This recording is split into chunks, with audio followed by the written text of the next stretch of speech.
Bonjour, plaisir d'accueillir sous l'autorité de Pierre Giorgini, le président recteur de cette université catholique de Lille, Michel Rocard, ancien Premier ministre qu'on ne présente plus et coprésident du Collégium international qui est une instance de réflexion qui depuis des années et des années tente de penser le présent et d'essayer d'éclairer l'avenir. Essayez. Je suis face à vous deux qui avez l'un et l'autre écrit ou dirigé récemment deux livres marquants. Celui de Pierre Giorgini, La transition fulgurante, qui est au cœur de toutes les problématiques qu'on a aujourd'hui, qui touchent à l'interaction de toutes les sciences, la nécessité de repenser le monde, un avenir qui est en métamorphose assez étonnante. Donc, et un sentiment, quand on connaît votre passion, d'optimisme sur la manière de concevoir les relations humaines, de repenser la vie en commun et d'utiliser l'ensemble des sciences de manière interdisciplinaire pour prévoir cet avenir. Michel Rocard vient de produire un nouveau livre encore marquant, Suicide de l'Occident, suicide de l'humanité, qui vient en contrepoint par rapport à cette présentation nous dire comment l'homme politique éminent qui fut, avec succès majeur sur un certain nombre de dossiers, et notamment lorsqu'on parle de vivre ensemble la Nouvelle-Calédonie, c'est-à-dire comment faire vivre ensemble des communautés qui paraissent avoir une évolution divergente, irréconciliable. Je veux dire que Michel Rocard, qui a fait preuve là, dans ce bouquin, de son désarroi par rapport à une situation dans laquelle la complexité croissante du monde n'est pas prise en compte comme on le devrait, dans laquelle les crises multiples sont en train de se développer dans tous les secteurs d'activité, et quelque part une défaillance de la gouvernance mondiale qui, hélas, fait jour, qui se traduit très récemment par ce qu'on voit, y compris en Europe, avec la situation de la Grèce, ou l'incapacité à aborder les crises financières, ou l'environnement, ou la montée des violences, ou le terrorisme, de la manière qu'il voit. Donc un sentiment plus pessimiste sur l'un des autres. Alors Pierre Giorgini, vous qui avez cette volonté d'avancer et de trouver des solutions, et Michel Rocard qui, lui, fort de son expérience passée, a un certain nombre d'interrogations et de doutes, dites-nous comment en fait notre humanité peut, en partant de la base, avancer demain, et ensuite je pense que Michel Rocard pourra réagir et vous poser toute une série de questions. Oui, alors si j'avais la réponse à votre question, c'est-à-dire si je savais comment l'humanité pourrait avancer demain vers un monde meilleur, je peux vous dire que d'abord ça se saurait, et ensuite j'aurais un certain succès, bien évidemment. Non, franchement, on est, quand je parle de la communauté universitaire catholique de Lille et moi-même, bien plus modeste que cela. Simplement, peut-être pour ne pas être trop long et qu'après on puisse échanger, je pense qu'effectivement il faudrait être aveugle pour ne pas voir l'ensemble des problématiques, des problèmes qui se posent à notre monde, à notre humanité. Et on voit bien d'ailleurs que nous avons probablement, dans les sciences et technologies, mais pas que là, nous avons de quoi aujourd'hui détruire 30 fois notre planète. Il faudrait être aveugle pour ne pas le voir. Mais en même temps, nous avons dans ces mêmes évolutions probablement des opportunités immenses à essayer de construire, de reconstruire finalement un monde différent, mais qui pourrait peut-être, non pas aller vers un monde meilleur, mais en tous les cas nous permettre d'aller vers quelque chose de plus humain, de plus solidaire. Alors il ne suffit pas que de le vouloir, mais en tous les cas, ce que j'essaye de montrer dans ce livre, c'est qu'il y a aussi les opportunités. Et que notre problème de fond, c'est à la fois d'être conscient des risques qui sont considérables, qui sont aujourd'hui à nos portes, et en même temps, parce que nous sommes une université, parce que nous avons des jeunes dont on voit tous les jours à la fois la préoccupation, mais aussi l'enthousiasme, à la fois la peur, mais aussi l'espoir, au fond d'appliquer, nous sommes une université catholique, un principe chrétien qui dit « dans les pires moments, l'espérance ne déçoit pas ».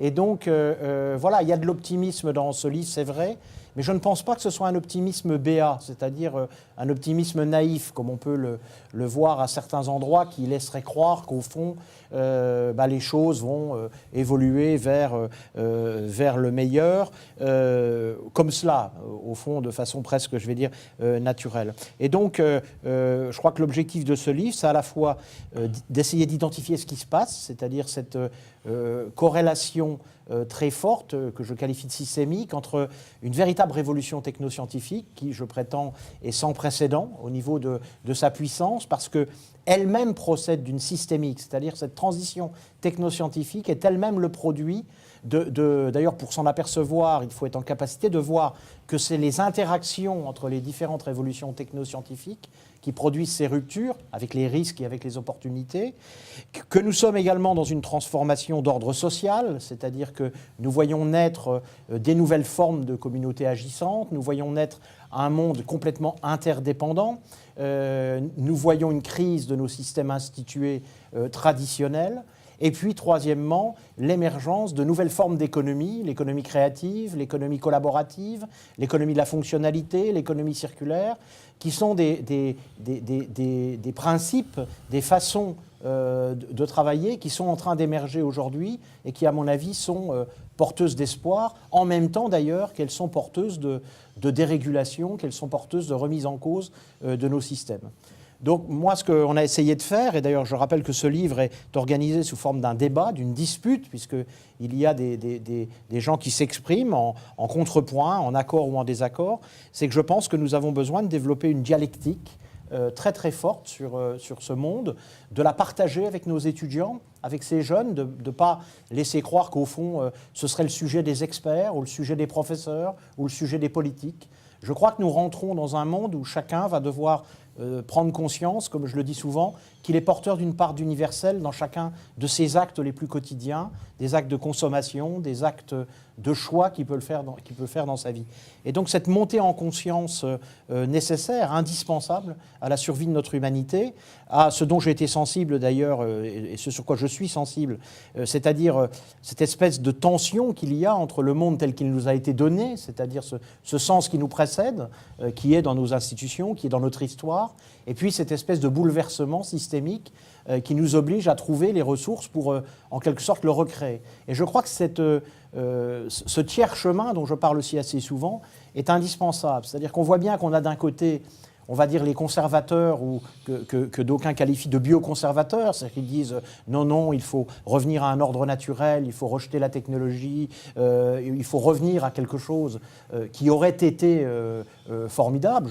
Moi, je viens d'une famille, mon grand-père a fait la guerre 14, mon père a fait la Deuxième Guerre mondiale, donc ce passé quand même a été aussi extrêmement douloureux et extrêmement violent.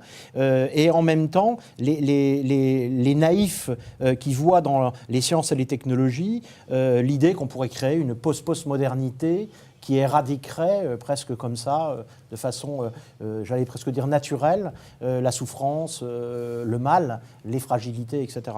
Et moi, je crois au tiers chemin, et je pense que ce tiers chemin, hélas, ne peut plus être construit aujourd'hui seulement par les grandes institutions internationales. M. Michel Rocard rappelait qu'il n'y a pas eu de grands accords qui ont fonctionné à l'échelle internationale ces dernières décennies. Moi, je crois qu'il faut reconstruire de bas en haut, c'est-à-dire il faut, par cette montée en conscience, par cet enthousiasme non naïf, ce tiers chemin, cette prise de conscience que nous sommes porteurs d'une part d'universel, voir comment on reconstruit de bas en haut. La question, c'est la question de la temporalité. Aura-t-on le temps de faire cette reconstruction de bas en haut? Voilà. Ça, c'est effectivement une question qui est obsédante, mais en même temps, nous sommes une université. Et donc, notre mission, c'est aussi de travailler sur le moyen terme, le moyen et long terme, et de mettre ces jeunes en perspective, en fait. Je crois que c'est ça. C'est les mettre en perspective, de leur dire, le monde a besoin de vous, pas comme il en avait besoin avant. Il a besoin de vous en tant qu'acteur impliqué dans votre quotidien, dans votre travail, dans votre vie de tous les jours. Vous ne pouvez plus considérer que la question de votre impact sur le climat, de votre impact sur l'environnement, c'est une autre question, c'est la question des institutions, etc. C'est votre question. Et donc pour ça, vous avez quand même ces ressources Internet qui peuvent produire le pire, mais qui peuvent aussi leur donner les moyens de monter en conscience et même d'agir. Il y a sur Internet des effets de hordes sauvages, il y a des effets de violence, mais il y a aussi des effets formidables de solidarité, il y a des communautés qui naissent, etc. Donc voilà, apprenons à regarder le meilleur, le promouvoir, le faire vivre avec enthousiasme et en même temps ne surtout pas être complaisant, naïf par rapport à ce qui se profile aussi en parallèle avec cette émergence. Michel Rocard, vous avez entendu, je veux dire que... Oui, j'ai très bien entendu. Que la base... J'ai du mal à commencer autrement qu'en remerciant Monsieur le recteur Georges Lydie et toute son équipe de l'excellence de l'accueil ici et de la belle matinée qu'ils m'ont fait passer. Nos éditeurs comprendront très vite. L'objet de mon travail à moi, c'est la régulation mondiale. C'est là que ça ne va pas bien. Je baigne donc dans un grand pessimisme dont vous m'avez sorti le temps d'une matinée. L'espoir qu'on lit dans les yeux de tous ceux qui vous approchent. L'espoir que l'on devine porté par les nouvelles techniques que vous inventez, les nouvelles relations que vous créez. Tout ça est très porteur d'avenir et c'est un utile contrepoids au drame auquel j'essaye un peu de répondre. Il reste que j'ai quelques questions à poser. Je vous en ai posé une déjà à titre privé tout à l'heure en vous demandant si dans toute l'énormité de l'invention de communication et de société à laquelle vous procédez ici, dans les écosystèmes innovants, dans les laboratoires, etc., il y avait une discipline des sciences humaines qui servait de référence ou de cadre, et la réponse est que non. Vous êtes intuitif et interdisciplinaire par... De naissance. Oui, et par obligation pratique, au fond. Faute d'autre chose. Ce qui est déjà très rassurant. Reste que je continue à penser que nous vivons une phase très difficile de l'histoire de l'humanité parce que, comme je viens de le dire, Henry Kissinger, un grand esprit qui a dit il y a 2 ans, jamais au cours de l'histoire, et l'histoire, on l'écrit à peu près sur 6000 ans tout de même, jamais au cours de l'histoire, aucune génération a eu affaire à autant de défis simultanés, différents et cumulatifs que la présente génération. Et c'est ça le drame. Nous ne savons pas quoi faire devant l'arrêt de la croissance dans le capitalisme. Nous ne savons pas non plus quoi faire devant le désordre financier qui fait des bulles, quelque chose. Les causes ne sont pas les mêmes, ça s'aggrave, c'est complètement interdépendant, les raisons sont différentes. Nous tombe là-dessus le réchauffement climatique, qui n'arrange rien, qui est une menace encore plus forte. Au milieu de tout ça, les systèmes mis en place par nos nations pour essayer de limiter les guerres, d'y mettre fin, d'y négocier des arrêts, ne marchent plus. Ce n'est pas seulement qu'aucun grand accord n'a fonctionné, comme vous dites, pendant le XXIe siècle, aucun n'a été signé. On n'en produit plus. La machine de la gouvernance mondiale est à l'arrêt. Et tout se détériore. Et dans ces affaires, je suis obligé d'admettre que les sciences ne se parlent pas entre elles. Bizarrement, des financiers ont prétendu créer une science financière qui voulait échapper à la science économique. La science économique elle-même est en grève de l'esprit. Elle nous a vendu des paradigmes faux, comme quoi le marché est auto-équilibrant. Le constat s'appelle la crise. Les chômeurs vous diront que ça ne marche pas tout seul. Comme quoi tout équilibre de marché est optimal, ce qui est aussi démontré négatif par les faits. Mais les détenteurs de ces savoirs-là sont toujours les protecteurs de savants qui fournissent leurs conseils à nos gouvernants comme à nos grandes banques. Ça continue. On n'a pas intégré le combat contre le réchauffement climatique, qui ne fait pas partie de tout ça, alors qu'il devrait en être. Et au milieu de tout ça, les conflits se multiplient parce que, quand il y a des conflits durs entre les hommes, le plus souvent, c'est qu'une règle de droit devient intolérable. Et la préservation du droit devient une obligation de maintenir des rapports de force conflictuels. Au milieu de tout ça, je suis obligé de dire, le politicien que je suis, quel est mon métier? C'est décider vite quand il y a le feu, sans avoir toute l'information nécessaire et sans prendre le temps d'en chercher de nouvelles. Et sans même avoir les outils intellectuels produits par la science qui répondent complètement. Or, il faut bien décider et trancher. Et donc, j'ai toujours envie de lancer un appel aux détenteurs de savoir sur la question, est-ce que vous pensez que le savoir dont vous êtes détenteur suffit à lui-même pour régler votre part des problèmes mondiaux sans vous interconnecter avec les savoirs jointifs et produire un savoir de la vie en société qui traite aussi bien de la violence que de l'argent, que de la monnaie, que de la communication entre les hommes. Et c'est là que j'ai ce matin nourri un appétit considérable de nouvelles relations, mais que je suis obligé de vous demander de ne pas rester au local, n'évacuez pas le global. Un système financier, on en a besoin mondialement et pas en dessous, enfin avant d'en avoir besoin en dessous. La pollution et le réchauffement climatique et le gaz carbonique et les effets de serre n'ont pas de frontières nationales. Et les règles de la paix et de la guerre entre les grands peuples, ou même entre les petits, sont aussi mondiales. Et donc, il faut créer une demande d'interdisciplinarité du savoir à ce niveau global aussi. Bien sûr, c'est difficile. Bien sûr, aucune université n'a cela en charge. Mais au nom du drame dans lequel les politiques d'aujourd'hui, qui n'ont perdu le pouvoir, le pouvoir est pris par les directeurs d'antenne du journal de 20 heures. N'importe quel dirigeant vous dira qu'une réforme peut passer si le journal de 20 heures donne son accord ou pas. Ou deuxièmement, la banque, qui a mis le monde en désordre et est assez puissante en général pour empêcher les gouvernements, à commencer par celui des États-Unis, de mettre en place des techniques de contrôle de la production de bulles suffisantes. Or, nous ne les avons pas. Dans ces conditions-là, je hurle à la demande de la recherche et au droit d'une pratique interventionniste, factuelle, partielle, mais il faut bien agir, y compris sur le plan parfois militaire. Le terrorisme, ça se combat. Tout à fait. Et ça fait partie de l'eau. Je vous vois sur local, global, sur les deux éléments, et il y a deux questions que Michel Rocard a posées par là même. C'est l'éternelle question, est-ce que le progrès scientifique est capable de résoudre tous les problèmes? Mais il vient de l'évoquer, alors que la puissance des ordinateurs n'a jamais été aussi forte, alors que les capacités de calcul sont démultipliées, alors qu'on invente à Dauphine des modèles de management de la sphère financière, on est dans une crise financière monumentale. De la même manière, il y a la deuxième question sur le local. Vous avez une initiative formidable qui est Humanicité, qui est essayer de recréer du savoir-vivre ensemble.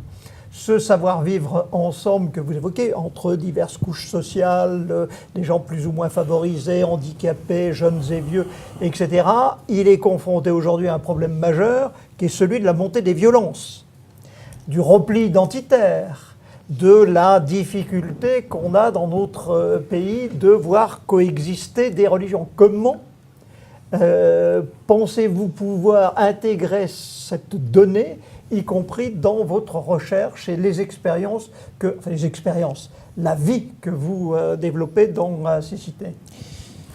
La question qui me semble majeure, et je vais faire un parallèle avec ce que j'ai vécu dans mon expérience d'entreprise, puisque je suis un homme d'entreprise, je ne suis pas un universitaire natif.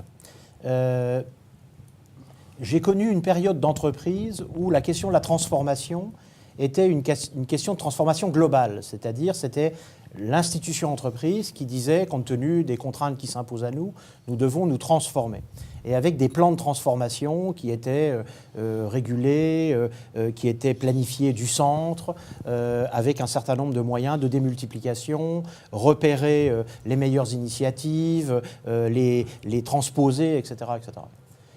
Ce que j'ai repéré, en tous les cas, moi, par les 20 ans, plus de 20 ans où j'ai travaillé dans la transformation des entreprises, c'est que les transformations qui marchent réellement dans la durée aujourd'hui, compte tenu de cette mise en réseau de plus en plus forte des acteurs, c'est celles qui fonctionnent dans ce qu'aucuns ont appelé la glocalisation, c'est-à-dire comment on fait émerger du local des initiatives et on ne fonctionne plus comme un manager, mais comme un grand reliant. Je crois que le politique de demain sera un grand reliant, c'est-à-dire quelqu'un qui saura repérer où sont les initiatives comme la nôtre, certes limitées, locales, mais quand je suis à Montréal et que je vois à Montréal des initiatives semblables, quand on remet le doctorat honoris causa au père Nebrès avec Meloto et la création de Gawad Galinga, on s'aperçoit qu'au fond, partout dans le monde, naissent des initiatives de mise en réseau, des initiatives transdisciplinaires, des initiatives, on va dire, de réinvention. Et je pense que la question qui se pose aujourd'hui, c'est est-ce qu'on est en capacité, est-ce que nos personnes qui pensent global, qui agissent globalement, sont capables d'agir global en pensant local, c'est-à-dire en inversant au fond un peu le paradigme, y compris en France surtout, notre paradigme républicain assez jacobin, d'être plutôt sur ce qui émerge, c'est-à-dire d'être à l'affût de ce qui émerge et au fond de reconstruire au travers de ce qui émerge dans le monde entier aujourd'hui. Je pense que ce que Anne-Sophie Novelle appelle la co-révolution est en marche partout, sans tomber non plus dans une naïveté, en disant voilà, ça va être la co-révolution. Mais en tous les cas, il y a de plus en plus de gens qui décident, c'est la théorie de la résilience économique et des exposés de Patrick Vivray sur le sujet, il y a de plus en plus de gens qui font du local et à qui on pourrait dire mais ce que vous faites n'est que local. Sauf que si on travaille sur la reliance, sur la propagation, sur ces communautés qui se mettent à travailler ensemble, je crois qu'on a la force de faire bouger les choses et de reconstruire, je dirais, de bas en haut, de recréer en quelque sorte les conditions, mais pas dans une logique, c'est peut-être ce qui me différencie peut-être avec Anne-Sophie Novelle ou d'autres, pas dans une logique justement de la révolution qui consisterait à dire tout ce qui naît de cela est bon, mais plutôt dans une logique de réarticulation, c'est-à-dire comment les grands systèmes institués, comment le marché peut avoir l'intelligence de dire je vais aller me réinventer en permanence, réinventer mes structures, réinventer mes procédures en venant à la rencontre de ce qui émerge là. Vous parliez, je crois, dans une conversation à midi, d'initiatives que vous vouliez prendre au niveau de votre commune et de toute cette bureaucratie qui vous est tombée dessus. Peut-être qu'on pourrait réinventer l'État en lui donnant la possibilité de vous envoyer des grands reliants qui viendraient observer ce que vous voulez faire et vous accompagner, le faire connaître. Et là, on est sur un autre rôle de l'État, qui est un rôle de reliance et en même temps d'influence, qui pourrait dire, au nom de l'intérêt général, là, excusez-moi, je pense que vous devez faire autrement. Et le droit, au lieu de continuer à s'accumuler comme un réducteur d'initiative et comme un frein, au fond, face à la complexité, pourrait se reconstruire autour de quelques grands principes qui nous unissent dans un État, dans une Europe qui a ses valeurs, etc., des grands principes fondateurs de notre humanité, et peut-être lâcher un peu prise sur cette complexité du droit qui, au fond, freine un certain nombre de capacités à reconstruire ce monde de bas en haut. C'est ça l'espoir que je peux avoir. Et quand Meloto, même le père Nebrès, parle de tout ce avec quoi il a dû rompre, vous en parliez à propos de la Nouvelle-Calédonie, toutes ces initiatives de transformation locale, elles pourraient devenir le moteur de la transformation, en tous les cas probablement de notre pays, de l'Europe et peut-être du monde, à partir du moment où on arriverait à enclencher ce mécanisme de réinvention, c'est-à-dire comment nous allons nous réinventer dans ces initiatives locales pour les influencer, pour aussi appeler à leur conscience générale quand on pense que l'intérêt général est en cause. Le seul problème et l'argument où j'ai été touché par Michel Rocard tout à l'heure, c'est celui de la vitesse. C'est lorsque Michel Rocard a dit très bien, mais aura-t-on le temps? Et là, j'avoue que je ne sais pas répondre. Peut-être n'a-t-on plus le temps. Sur votre question, vous dites que la question va revenir par le local. Je sais qu'il y a un autre sujet qui tient à cœur à Michel Rocard en remontant sur le global, c'est la capacité de coopération. Alors vous dites entre intervenants locaux. Quand on voit les difficultés, c'est l'une des questions qu'il a entre intervenants nationaux.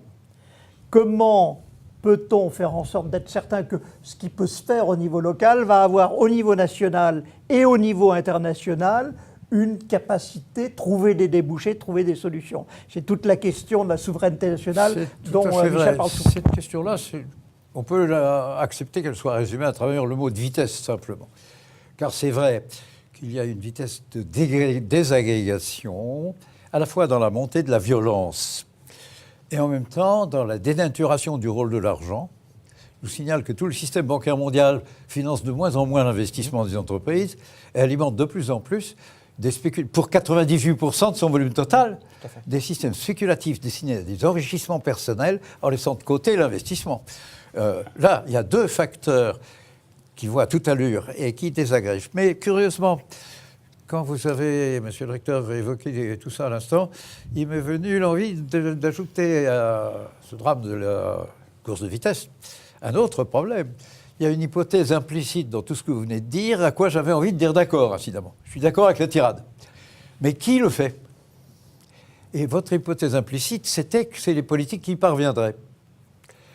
Or, dans le drame de la crise, il faut inventorier que le grand vaincu, c'est le pouvoir politique.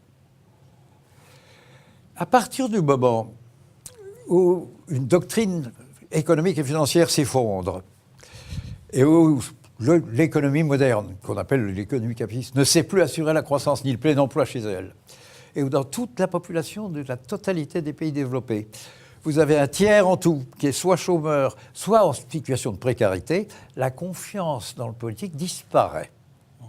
Nous avons perdu le pouvoir. N'importe quel gouvernant de pays développé vous dira que toute réforme dont il rêve et qu'il a envie de faire ne peut passer que si les chefs d'antenne du magazine de 20h à la télévision sont d'accord ou pas. Le pouvoir de décision, il est passé là. Et par conséquent, il n'y a pas d'accord possible dès que les choses sont difficiles. Deuxièmement, le grand pouvoir coalisé des 28 banques systémiques qui dominent le monde et ils préservent leur rente et la zone de la spéculation d'argent et interdisent, ça vient de se produire sur les 10 dernières années, interdisent que l'on mette en place des mesures de contrôle suffisantes pour nous garantir contre l'extraordinaire menace de bulle que nous avons sur le dos et à laquelle Bernard vient de faire attention tout à l'heure. Je crois que la politique est vaincue, en plus, harcelée comme ils le sont, les politiques mal payés comme ils le sont quand on les veut. Et j'en connais, j'en suis, qui ont été honnêtes.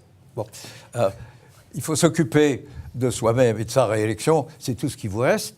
Or, pour les médias, un homme politique qui travaille à son dossier, il ne travaille pas. Voir un homme politique au boulot, c'est le voir serrer la main, c'est le voir faire des prestations médiatiques. Samedi, dimanche, compris. Tous les responsables politiques sont crevés, fatigués et n'ont plus le temps de lire. Ne vous faites pas d'illusions, la partie intellectuelle, créatrice de ce dont nous avons besoin viendra d'ailleurs et des autres du savoir. Vous êtes université. Vous accompagnez un patronat. Le patronat industriel du monde, d'ailleurs, qui depuis très longtemps dit que l'État est trop, parce qu'il ne sait pas faire enchaîner l'économie et qu'il faudrait lui enlever bien des fonctions. Jamais le patronat n'a accepté de dire comment il les remplaçait.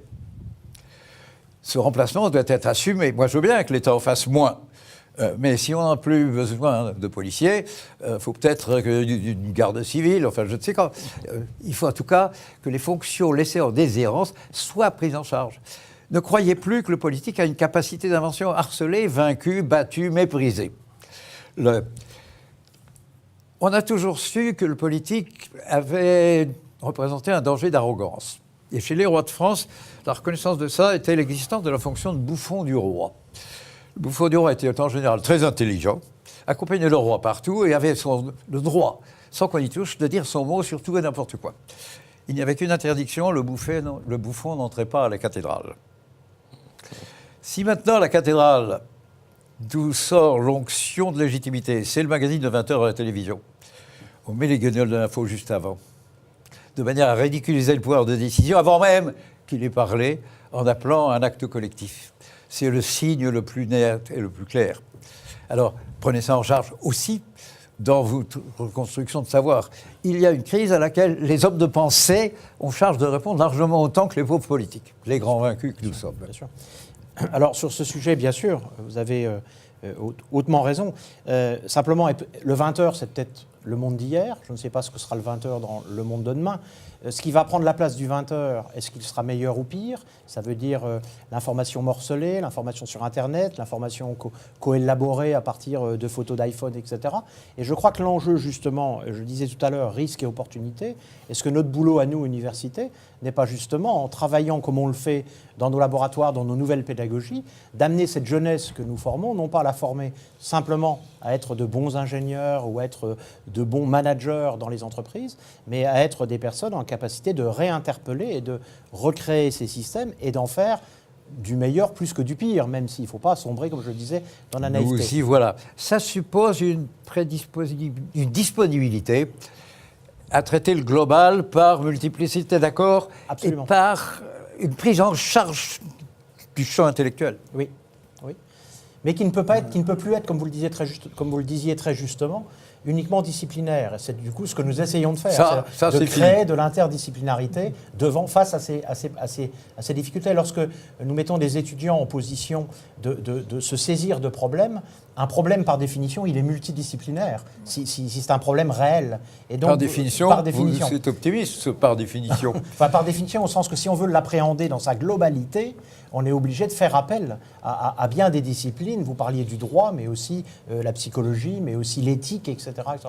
Donc c'est ce que nous, modestement, nous tentons de faire. Mais je pense que si toutes les universités et tous les hommes et femmes de progrès dans l'éducation, dans l'enseignement, finalement, avançaient dans ce sens, nous pourrions déjà conduire une transformation, peut-être d'inventer la suite du journal télévisé du 20h. Et peut-être, pourquoi pas, réinventer, enfin, aider les politiques, très modestement, réinventer peut-être des nouvelles générations de politiques.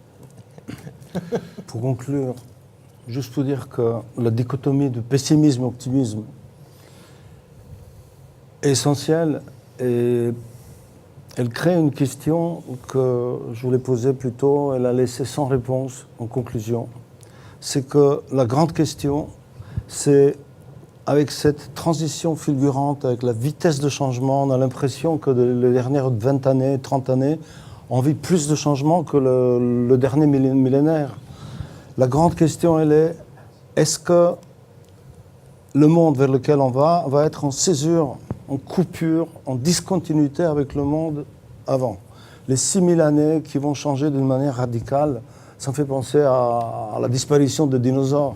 Est-ce qu'on n'est pas, on n'est sûrement pas devant la fin du monde, mais il est certain, il est évident qu'on est à la fin d'un monde certain, autre, qui va changer tellement radicalement, on verra plus quel est le lien, et qu'il se peut que le lien, il ne sera pas. Et ça exige une nouvelle anthropologie, en tous les cas, en profondeur, qu'on ne va pas développer ici, mais ça reste une question suspendue. Si on peut redire un mot, et je laisserai le dernier mot à Monsieur le Premier ministre, mais je dirais, finalement, ça va vous paraître très naïf, mais ça dépend de qui? Ça dépend de nous. Donc, et je ne fais pas de l'hyperpuissance en disant ça. Ou de eux. Mais on fait partie de eux, nous. C'est là la question. Voilà. La question, Monsieur le Premier ministre, est-ce que tout l'ordre politique, économique, juridique, social et sociétal va être remis en cause par la technique? Et que peut-on faire par rapport à ça? Je ferai remarquer, Monsieur le Premier ministre, que dans votre livre, il y a un chapitre d'espoir. Quand vous parlez des communautés et de ce qui émerge, je sens un petit brin, je ne sais plus quel chapitre c'est, je sens un petit brin d'espoir dans ce qui est en train de construire. Presque trop systématiquement. Il y a 2 ou 3 chapitres avec un peu de pistes d'espoir. Voilà. Un méthodologiquement et un autre substantiellement. Tout à fait. Non, c'est vrai que la montée de l'économie sociale, la réparation de quelques grands systèmes, je pense au microcrédit, je pense au système laitier indien que personne ne connaît, qui est une merveille. Alors j'espère qu'il marche toujours. Moi, je l'ai découvert en 84, ça fait longtemps. Peut-être qu'il a été démoli par l'État local qui voulait le démolir parce qu'il était trop puissant. Tout ça sont des éléments de réponse, mais qui n'ont pas prise sur la globalité des agencements, et notamment sur la paix et la guerre, pour dire les choses très carrément. Mais ma principale inquiétude, elle est dans une bulle financière explosive, tout de même. Et là, il y a une urgence, et en plus, il y a un caractère pacifique du dit du savoir. Le discours universitaire, même quand il s'interdisciplinarise et prend acte de ses faiblesses d'avant, reste poli, courtois, gentil. Quand ce prix Nobel de la paix, qui s'appelle Amartya Sen, a commencé à écrire sur la désorganisation du système, il l'a fait avec un tel refus de mettre en cause ses contradicteurs, une telle courtoisie, une attitude de gentleman britannique, que personne n'a osé ouvrir un conflit. Or, il était le premier dénonciateur des folies qui mettent le monde dans l'état dramatique où il est maintenant. Il faut hurler et ne pas exclure que tout ça va être conflictuel. Oui. Il faut assumer le fait que les risques dans lesquels la planète est placée maintenant portent une dimension conflictuelle terrible. Le politique hurle, vous préparez les étudiants. Voilà. Donc on finira Merci. sur ce mot d'optimisme.